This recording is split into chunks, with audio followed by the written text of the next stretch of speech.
Hello प्यारे बच्चों, कैसे हो आप सभी। मैं रीना हमारे चैनल में आप सभी का स्वागत करती हूँ।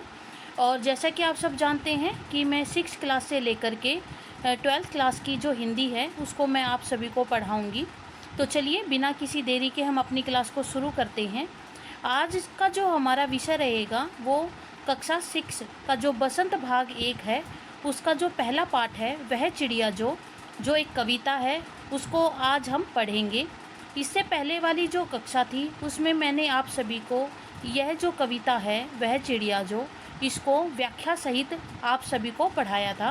तो जिस भी स्टूडेंट ने उस वीडियो को नहीं देखा है तो वो प्लेलिस्ट में जा कर के उस वीडियो को देख सकते हैं।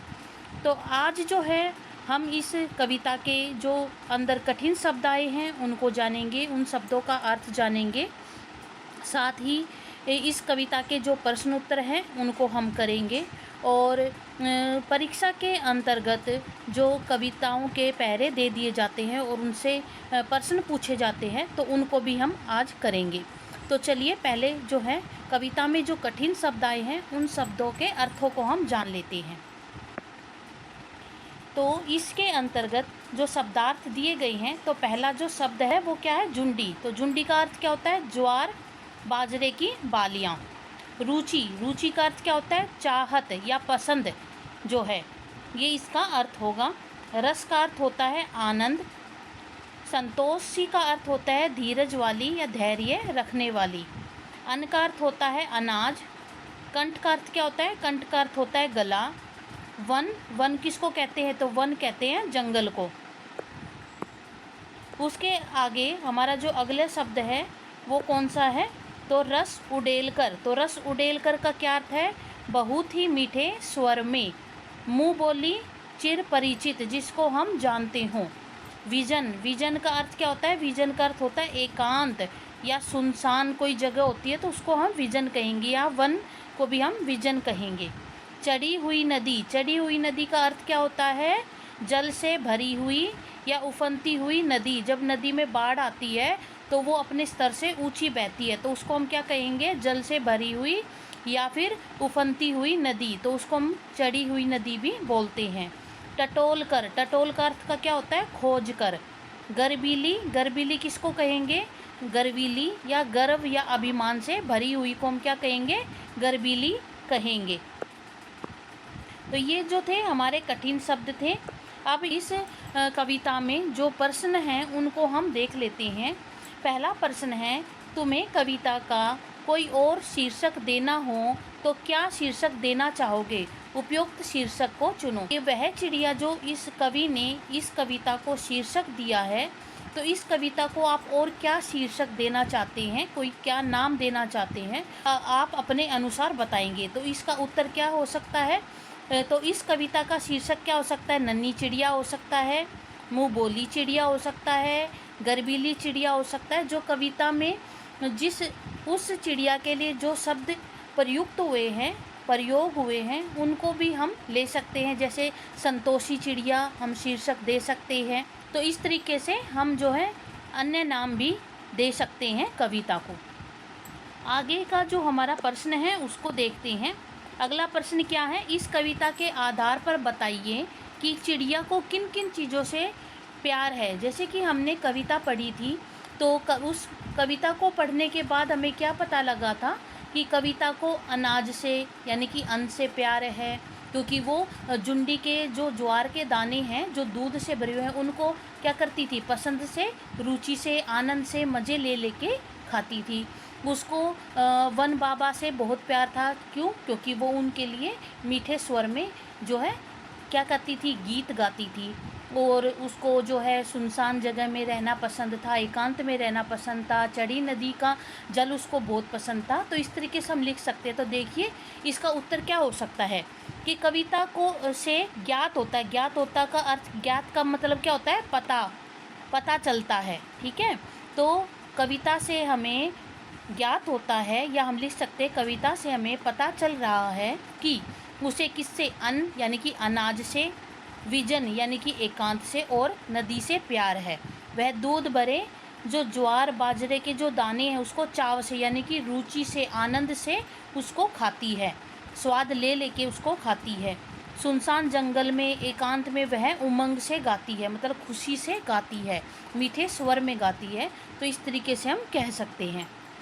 तो ये जो है इस प्रश्न का उत्तर होगा। अब हमारा अगला प्रश्न क्या है तो उसको हम देख लेते। अब जो है आशय स्पष्ट कीजिए। ये हमें जो है एक कविता की एक पंक्ति दे रखी है, तो इसका अर्थ बताना है कि इस पंक्ति के जरिए जो है कवि ने क्या कहा है, उसका अर्थ बताना है। जैसे कि रस उड़ेल कर गा लेती है, तो इस पंक्ति का क्या अर्थ है? तो छोटी चिड़िया मधुर स्वर में क्या करती है? गाती है। मधुर स्वर में मतलब मीठे स्वर में, मीठे स्वर में गाती है। उसके स्वर यानी कि आवाज़ की जो मधुरता है वातावरण में क्या करती है? रस घोल देती है। तो इसका क्या अर्थ रहेगा? रस उड़ेल कर गा लेती है कि वो मीठे स्वर में जो है गाती है, जिससे पूरे वातावरण में क्या होता है? रस घुल जाता है। अगली जो पंक्ति है उसका क्या है कि चढ़ी नदी का दिल टटोल कर जल का मोती ले जाती है। ये जो हमें कविता की पंक्ति दी गई है तो इसका क्या अर्थ है, इसका क्या भावार्थ है वो हमने बताना है। कि चिड़िया अपनी चोंच में जल से भरे उफनती नदी के बीच में से पानी की बूंद लेकर उड़ जाती है, तो उसको ऐसा लगता है जैसे वह नदी के हृदय से मोती लेकर उड़ती जा रही है। जो चिड़िया है जब उफनती हुई नदी है तो उसके बीच में से एक जो क्या करती है? पानी की बूंद लेके जाती है, और पानी की बूंद उसकी चोंच छोटी है तो इसलिए वो क्या है? एक बूंद ही जल की लेती है। तो वो बूंद जो है वो कैसी लगती है? वो मोती जैसे लगती है। इसलिए वो क्या कहा गया इस नदी में, इसलिए इस पंक्ति में कहा गया है कि जो चिड़िया है वो चढ़ी हुई नदी के बीच में से यानी कि उसके हृदय में से जल का मोती यानी कि जल रूपी मोती को लेकर जाती है। तो ये इस पंक्ति का क्या हो गया? भावार्थ हो गया है। अब जो है हमें अर्थ ग्रहण संबंधी प्रश्न, जैसे कि परीक्षा में हमें कविताओं की पंक्ति दे दी जाती है और उससे जो है प्रश्न पूछे जाते हैं। तो यहाँ पर हम जो है इसको जानेंगे। इसमें क्या कहा गया है? निम्नांकित काव्यांशों को ध्यानपूर्वक पढ़ें और दिए हुए प्रश्नों के उत्तरों का जो है अपने शब्दों में क्या देना है? उत्तर देना है। जो प्रश्न पूछे गए हैं उनको अपने शब्दों में उत्तर देना है। तो पहला पैरा क्या दिया गया है कि वह चिड़िया जो चोंच मारकर दूध भरे जुंडी के दाने रुचि से रस से खा लेती है, वह छोटी संतोषी चिड़िया नीले पंखों वाली मैं हूँ, मुझे अन्न से बहुत प्यार है। तो इससे संबंधित कौन से प्रश्न बन सकते हैं तो उनको हम देखते हैं कि इस कविता का क्या नाम है और इस कविता के जो कवि हैं जिसने इस कविता को लिखा तो उसका क्या नाम है। तो इसमें कवि और कविता दोनों का नाम पूछा गया है। तो ये वह चिड़िया जो ये कविता है उसका नाम है क्या? वह चिड़िया जो। और ये कविता किसकी है? किसने लिखी है? केदारनाथ अग्रवाल जी ने लिखी है।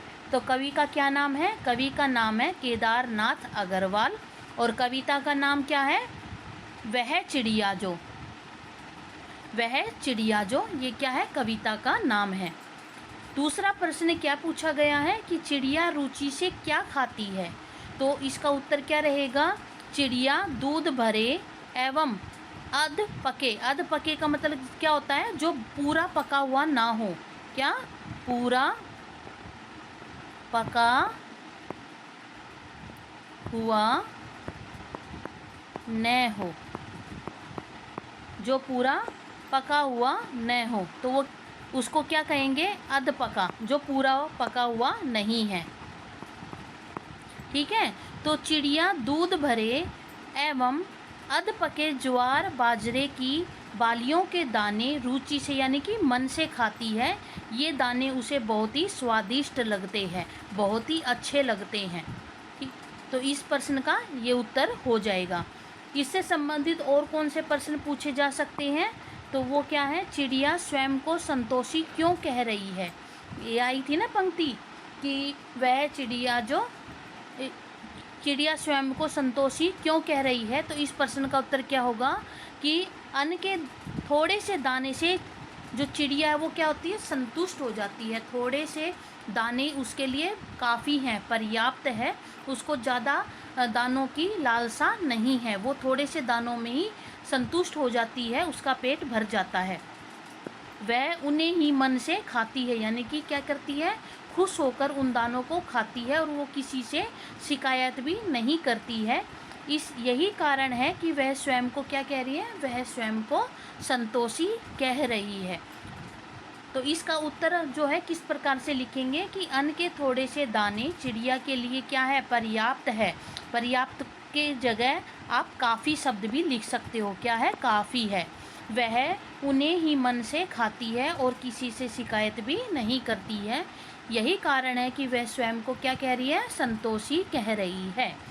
चिड़िया को अन्न यानी कि अनाज से बहुत प्यार है। कैसे?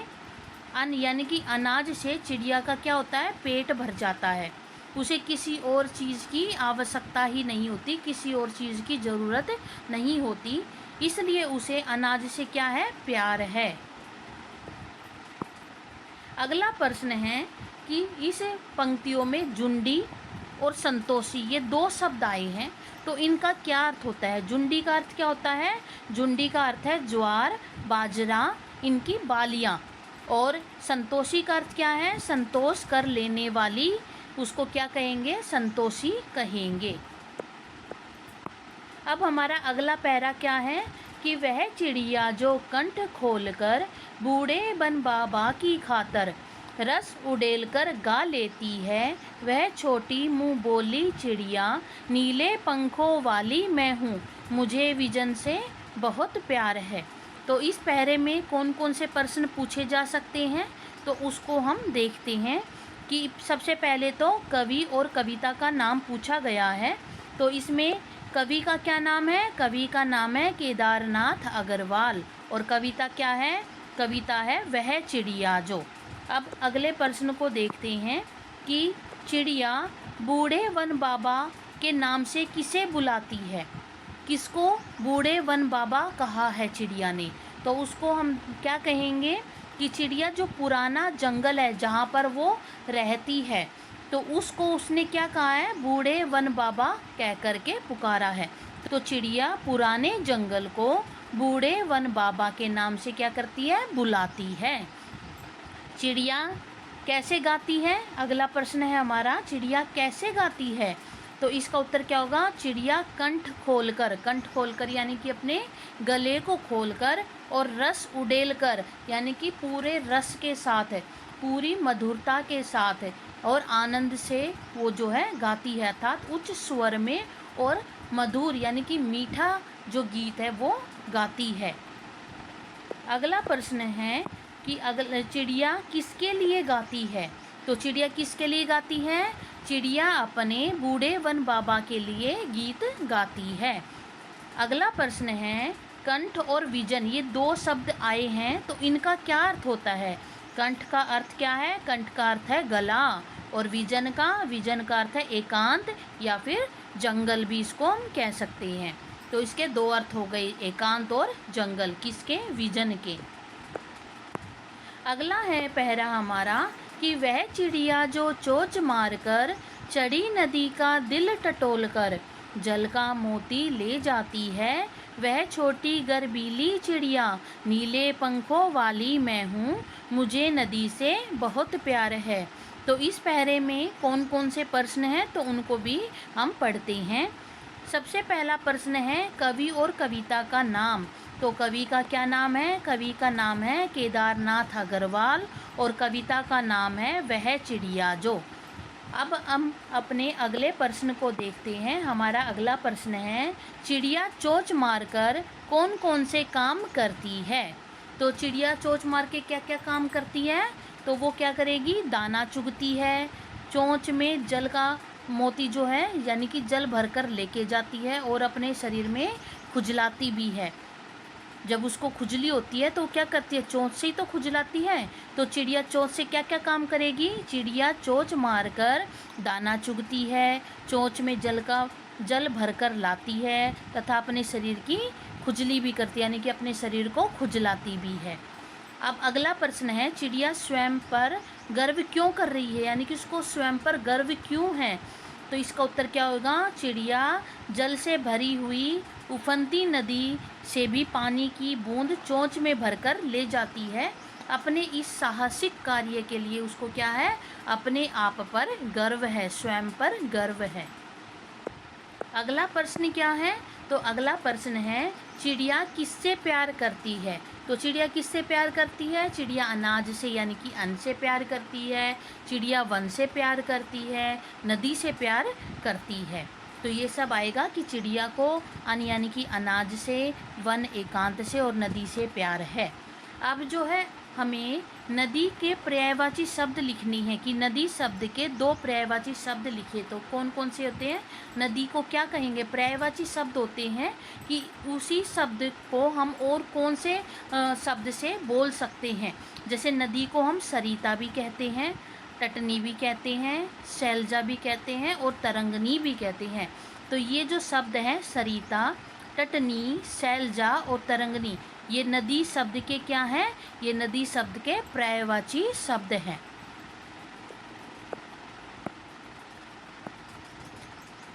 तो आज जो है हमारा बसंत भाग 1 का पहला चैप्टर है कि वह चिड़िया जो, वो आज हमने पूरा कर लिया है। आपको मेरी वीडियो कैसी लगी मुझे कमेंट में ज़रूर लिख करके बताइएगा। अगर आपको मेरी ये वीडियो अच्छी लग रही है तो इसको लाइक करें और ज़्यादा से ज़्यादा शेयर करें। जो भी स्टूडेंट मेरे इस चैनल पे नए आए हैं तो वो हमारे इस ज्ञान गंगा 6 to 12 जो चैनल है इसको सब्सक्राइब कर ले।